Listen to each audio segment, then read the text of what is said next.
आज आम दी जन कुआड़े गलु। Hello everyone, welcome back to our YouTube channel. आज आम दीदीर मैरेज थी आम घर को मैरेज अटेंड पर चली जाइलु। ये देखिए ये हूँ आम सुंदर दीदी जार मैरेज होची। से आज बहुत क्यूट देखा जाउची।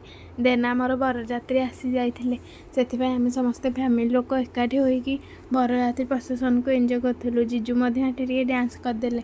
देन आमर जेहेतु मंदिर रे मैरेज होतिला सेतिपय आम मंदिर ठीक जाइथिलु भारी। एठी जीजू आसीना पहुँची जाइथिले, टे वेलकम करदेकिना आम दीज तारिणी माँ दर्शन पाई मंदिर भीतर को जाइथिलु। एठी आम छुआ माने दर्शन करथिले।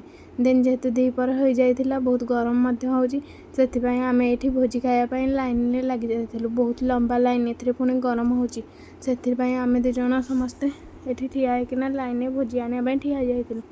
एठी गरम को सहिकिना आम लाइन रे लागिथिलु।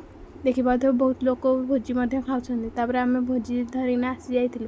एठी आम जन गपसप होइकिना भोजी खाऊथिलु। भोजी भी बहुत टेस्टी होइतिला। तापर आम घर को भोजी खाइना बाहरलु। रहिलु। नमस्कार।